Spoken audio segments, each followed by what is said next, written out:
અરવલ્લી ગિરિમાળા મામલે ડેડિયાપાડાના ધારાસભ્ય ચૈતર વસાવાની અધ્યક્ષતામાં સાબરકાંઠાના ખેડૂતમાં સભા યોજાઈ હતી, જેમાં જળ, જમીન અને જંગલ ઉપર આદિવાસીઓનો પ્રથમ અધિકાર છે તેમજ 100 મીટરથી ઓછી ઊંચાઈની ટેકરીઓને અરવલ્લીનો ભાગ ન ગણવાના સુપ્રીમ કોર્ટના ચુકાદા સામે ગાંધીનગર સહિત દિલ્હી સુધી પદયાત્રા કરવાની ચીમકી ઉચ્ચારી છે તેમજ આવનાર સમયમાં ભાજપની સરકાર ઉખેડી ફેંકવા આહવાન કર્યું છે। જોઈએ આ અહેવાલમાં।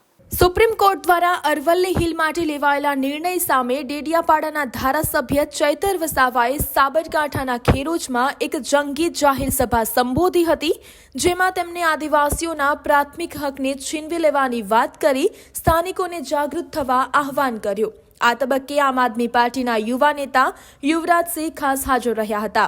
તેમની રાજ્ય સરકાર સહિત કેન્દ્ર સરકારની વિવિધ નીતિઓ સામે સવાલ ઉભા કર્યા હતા।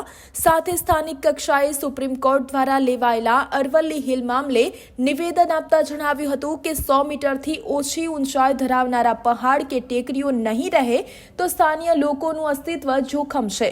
જો કે અંતરિયાળ વિસ્તારમાં વસવાટ કરતા આદિવાસી સમાજમાં પણ સુપ્રીમ કોર્ટના આદેશ સામે અત્યારથી જ આવનાર દિવસોમાં ચિંતા સતત સતાવી રહી છે। સાથોસાથ હજારો પશુ પંખીઓ માટે પણ અસ્તિત્વનો ખતરો ઊભો થશે। જો કે આવનારા સમયમાં આ મામલે રાજ્ય સરકાર સહિત કેન્દ્ર સરકાર નમતું ન જોખી કોઈપણ ભોગે સંજોગે અરવલ્લી હિલ માટે લેવાયેલા નિર્ણયને ફેર વિચારણા કરવા જલદ આંદોલનની ચીમકી ઉચ્ચારાઈ છે। ये जंगल खाताना अधिकारीओ ए भाजपना नेताओना इशारे काम करनारी ए पोलीस एमने पण अमे कहेवा मांगीए छे, अमारा आदिवासी समाज होय, अमारा खेडूतो होय, अमारा युवानो होय, अमारी माता बहनो होय, एमने हैरान परेशान करवानुं बंद करी देजो। अमारा घरमां मुकेला अमारा तीरकामठा, अमारा धारिया, पालिया अने भाला अमे शणगार माटे नथी मूक्या। अमारा घर में मुकेला भाला, पालिया ने तीरकामठा अमे शणगार माटे नथी मूक्या। जे दिवसे जरूर पड़शे ने ए दिवसे आ रोड पर उतरीशुं अने जे दिवसे जरूर पड़शे ए दिवसे गांधीनगरना रोड पर अमे उतरीशुं अने गांधीनगरनो रस्तो पण अमे पकड़ीशुं अने अमारा लोकोनी जमीनो छीनवानी वात करशो, अरवल्ली पर्वतो तोड़वानी वात करशो, जंगलोने नाश करवानी वात करशो तो आ गुजरात नहीं दिल्ली में जईने पण नेपाळवाड़ी करवी पड़शे तो नेपाळवाड़ी पण थशे। સુપ્રીમ કોર્ટ દ્વારા 100 મીટરથી ઓછી ઊંચાઈ ધરાવનારા પહાડ કે ટેકરીઓને અરવલ્લીનો ભાગ ન ગણવાનો નિર્ણય સામે આવતા હવે 800 કિલોમીટર લંબાઈ ધરાવનારી 200 કરોડ વર્ષ જૂની અરવલ્લીની હારમાળા સામે ખતરો ઊભો થયાનું જણાવ્યું હતું। સાથોસાથ ડુંગર ન હોય તો જળ અને જંગલ પણ ખતમ થવાનું જણાવ્યું હતું। પહાડો થકી પાણી જમીનમાં ઉતરે છે તેમજ નદીઓ વહેતી રહે છે, જેનાથી માનવ સમાજ વાતાવરણની સાથે તાલમેલથી રહી શકે। જો કે રાજ્ય સરકાર સહિત કેન્દ્ર સરકાર દ્વારા હાલમાં સુપ્રીમ કોર્ટના લેવાયેલા નિર્ણય મામલે ફેર વિચારણા માટે જો કોઈ ચોક્કસ પગલાં ન ભરાય તો ગાંધીનગર સુધી પહોંચવા માટે સ્થાનિકોએ આહવાન કર્યું હતું। તેમજ ગાંધીનગરથી જો સુપ્રીમ કોર્ટના લેવાયેલા નિર્ણયમાં કોઈ ફેરબદલ ન થાય તો દિલ્હી સુધી પહોંચવાની જાહેરાત કરી હતી। જો કે એક તરફ સુપ્રીમ કોર્ટના ચુકાદાની વાત છે તો બીજી તરફ અરવલ્લી હિલ મામલે ઊભો થયેલો વિવાદ વ્યાપક બને તેમ છે। જો કે આ તબક્કે ખેરોજ તાલુકા પંચાયતના ભાજપના તાલુકા સદસ્ય આમ આદમી પાર્ટીમાં જોડાયા હતા, તો બીજી તરફ નિવૃત્ત ડીવાયએસપી સીપી પરમાર પણ આમ આદમી પાર્ટીમાં જોડાયા હતા, જેના પગલે સ્થાનિક લોકોમાં વ્યાપક ઉત્સાહ જોવા મળ્યો હતો। સાથે સાથે ચૈતર વસાવાએ આવનાર સમયમાં એકરૂપ થઈ ડર્યા વગર ભાજપને સત્તામાંથી દૂર કરવા યુવાનોને આગળ આવવા રજૂઆત કરી હતી। આ સાથે સ્થાનિક આગેવાનો પણ ચિંતિત બન્યા છે। સુપ્રીમ કોર્ટ દ્વારા આપવામાં આવેલા ચુકાદા સામે આવનાર સમયમાં 100 મીટર કરતા ઓછી ઊંચાઈ ધરાવનાર પર્વતોને ખનન માટેની મંજૂરી આપવામાં આવે છે તો ડુંગરોમાં વસવાટ કરતા આદિવાસી સમાજ માટે આવનારો સમય કપરાચડાન રૂપ સાબિત થશે તે નક્કી છે। ના ખેરોજ ખાતે અરવલ્લી બચાવો પર્યાવરણ બચાવો સભા મળી। આ વિશાળ સભામાં આ વિસ્તારના હજારો લોકો ઉપસ્થિત રહ્યા અને બધાએ આક્રોશ વ્યક્ત કર્યો અને અરવલ્લી બચાવવા માટે આવનારા દિવસોમાં જે પણ દિશા નિર્દેશ મળશે એ તરફ બધાએ આગળ વધવાનું નક્કી કર્યું છે।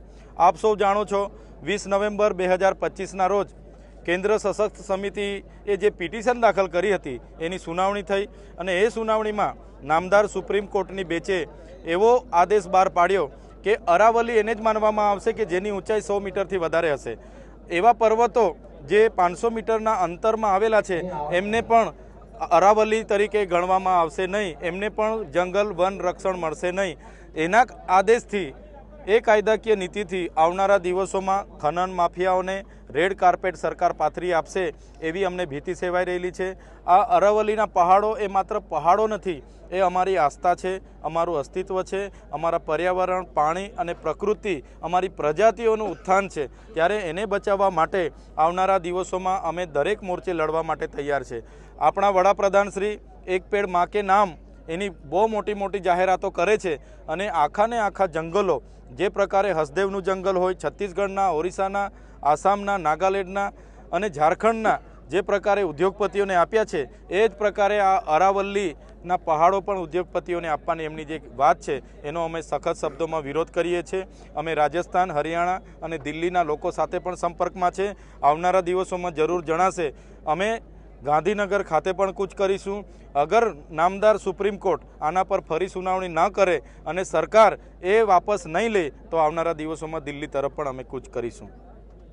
આજની જે સભા હતી અમારી, અત્યારે જે ડેડિયાપાડાના ધારાસભ્ય અમારા લોક લાડીલા ચેતરભાઈ વસાવા જે અહીંયા જે મકસદથી આવ્યા છે, અરવલ્લી બચાવો, જે અમારું જે 100થી ઉપર સુપ્રીમ કોર્ટનો આદેશ છે કે 100થી ઉપરની પર્વતમાળાઓને હટાવી, જ્યાં અમે રહીએ છીએ આજીવન અમે વસવાટ કર્યો છે આદિવાસીઓએ, વન્યજીવો, પશુપાલનો ત્યાં પોતાનું રોજીરોટી અને રહેઠાણ ત્યાં વર્ષોથી વસવાટ કરે છે.